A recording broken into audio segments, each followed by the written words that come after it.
অসমৰ সৰ্বত্ৰে এতিয়া ৰাসৰ পৰিৱেশ বিভিন্ন প্ৰান্তত গাঁৱে ভূঞে এতিয়া বিৰাজিত হৈছে মথুৰা বৃন্দাবন আৰু গকুলৰ পৰিৱেশ। শিৱসাগৰ জিলাৰ আমগুৰি অঞ্চলো ইয়াৰ ব্যতিক্ৰম নহয়। আমি বৰ্তমান উপস্থিত আছোঁ এখন ৫৫ বছৰীয়া পুৰণি ৰাস আৰু সেই ৰাসৰ আখৰাথলীত আমগুৰিৰ পেঙেৰা ৰাস উৎসৱ উদযাপন সমিতিৰ উদ্যোগত অহা ১৯ আৰু ২০ নৱেম্বৰ দুদিনীয়া বৰ্ণাঢ্য কাৰ্যসূচীৰে কুমাৰগাঁও বৰনামঘৰৰ স্থায়ী ৰংগমঞ্চত দুদিনীয়াকৈ এই ৰাস মহোৎসৱভাগিৰ আয়োজন কৰিছে। আমি তাৰে কিছু দৃশ্যাংশ আমি দেখুৱাবলৈ আপোনালোকক চেষ্টা কৰিছোঁ।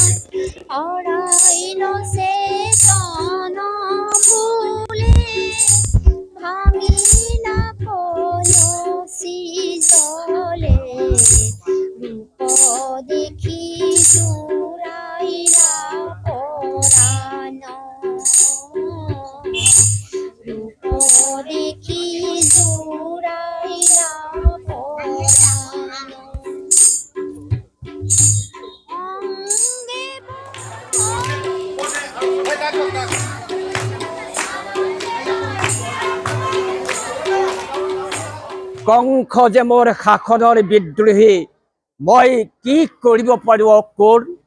বৃদ্ধ পিতৃৰ এটুপি চকুৰ পানীৰে নিষ্ঠুৰ পুত্ৰৰ শিলাময় বুকু গলাব পাৰিম জানো অকুৰ?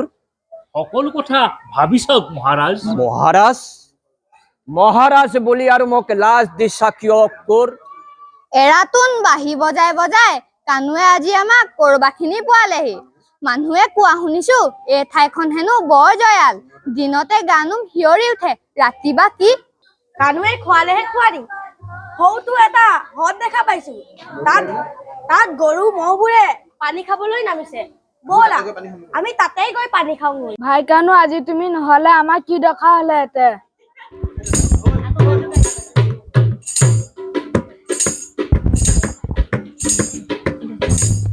ব্ৰজাংগিনীসকল, আজি এই মধ্য ৰজনী তোমালোক বৃন্দাবনলৈ অহাৰ কাৰণ কি? প্ৰাণনাথ, আমাক আৰু সোধাৰ প্ৰয়োজন নাই।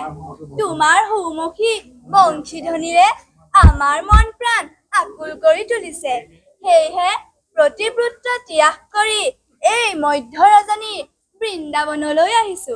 হয়, এই উদুলি মুদুলি পৰিৱেশৰ মাজতে এই ৰাসৰ বাবে কেইগৰাকীমান আয়তীয়ে সুন্দৰভাৱে কণ্ঠনি কৰাই আছে। আমি সেই আয়তী কেইগৰাকীৰ ওচৰলৈ এই মুহূৰ্তত আমি যাব বিচাৰিছোঁ।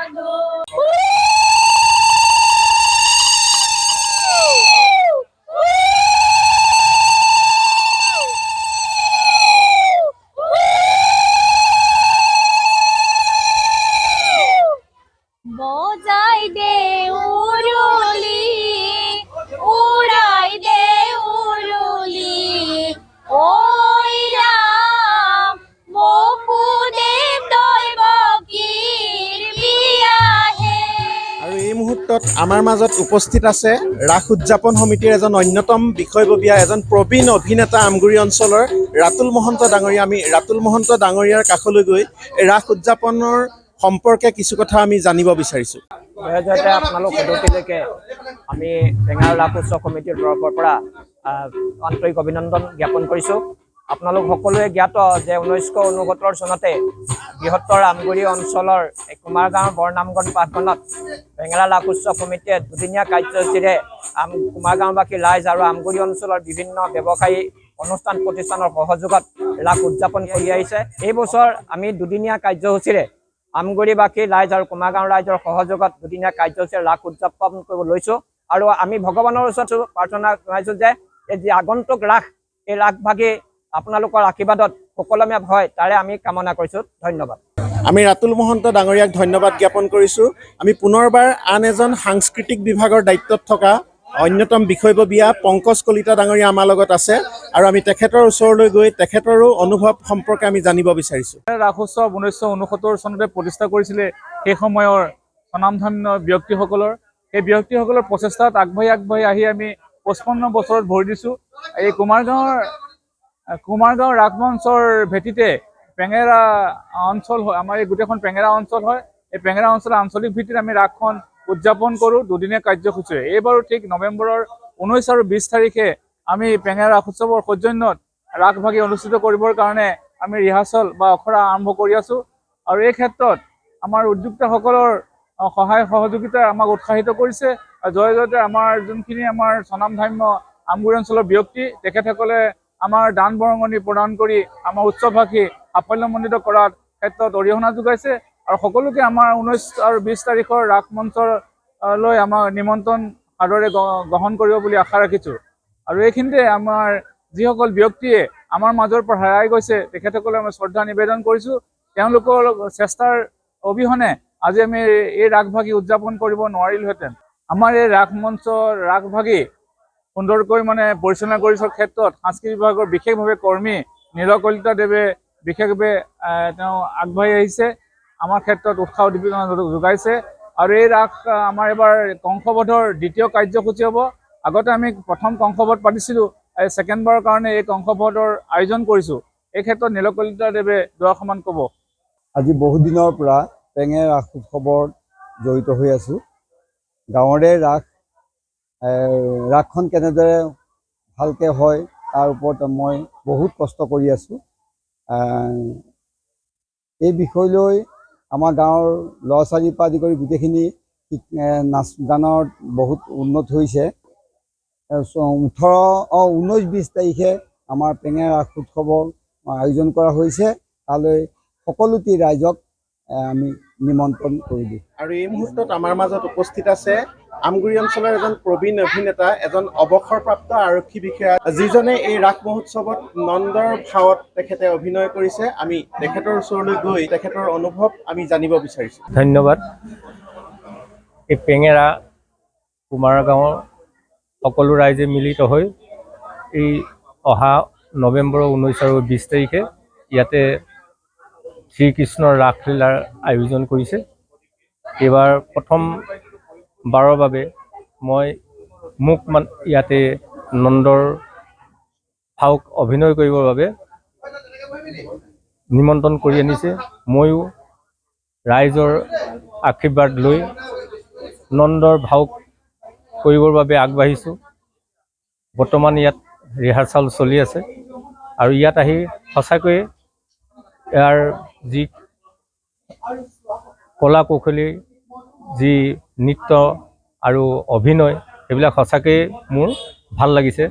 ময়ো ভগৱানৰ ওচৰত প্ৰাৰ্থনা কৰিছোঁ যাতে এই অভিনয় যাতে কৰিবলৈ যাওঁতে যদি কিবা দোষাদোষ হয় সকলোবিলাক মৰীক্ষণ কৰি এই ভাওত অভিনয় কৰিবৰ বাবে ভগৱানে যেন শক্তি দিয়ে। আমি দিলীপ বৰা ডাঙৰীয়াক ধন্যবাদ জ্ঞাপন কৰিছোঁ আৰু তেখেতে যি অভিনয় কৰিব আৰু এই আপাহতে আমি তেখেতক শুভেচ্ছাও জ্ঞাপন কৰিছোঁ।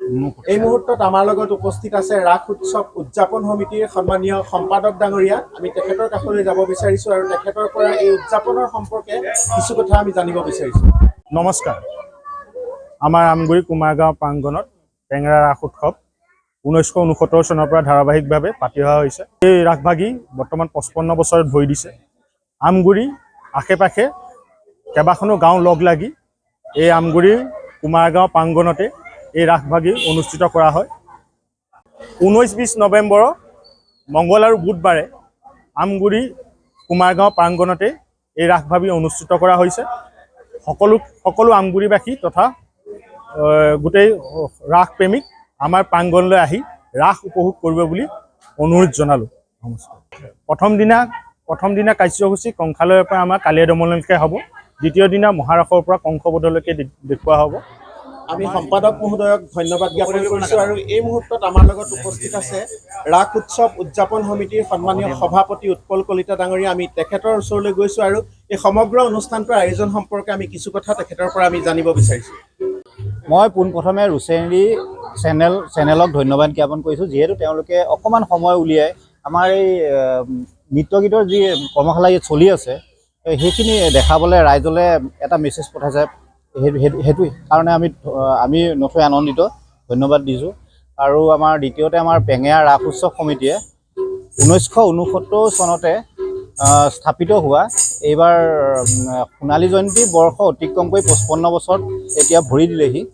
আৰু আপোনালোকে দেখিছে সকলোবোৰ নৃত্য গীত ইয়াত চলি আছে।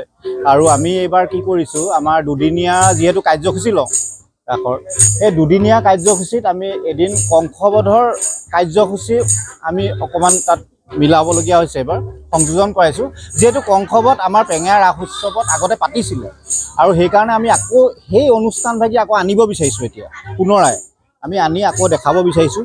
তাকে ৰাইজে নিশ্চয় ভাল পাব, সদাশয় ৰাইজে। আৰু সকলো ৰাইজক বিনম্ৰ অনুৰোধ জনাইছোঁ, আমাৰ ৰাগ ভাগিলে আহে, ৰাগ ভাগি চায়, আৰু প্ৰতি বছৰে তেওঁলোকে আমাক এটা বিশেষ বাৰ্তা দি থৈ যায়, ধুনীয়া হৈছে ৰাগ, আৰু আগবাঢ়ি যোৱা বুলি আমাক এটা খুব সুন্দৰ এটা বাৰ্তা দিয়ে। আমি সেইকাৰণে তেওঁলোকক ধন্যবাদো জনাওঁ। আমি তেনেকৈ আকৌ দেখাব বিচাৰিছোঁ আৰু ন ৰূপত, আৰু সেইখিনি যাতে ৰাইজে আদৰি লয়, আৰু ৰাইজে যাতে ৰাগ ভাগ সুন্দৰভাৱে চাব পাৰে, তাকে আপোনালোকৰ চেনেল দি মই এইটো বাৰ্তা জনালোঁ। ধন্যবাদ।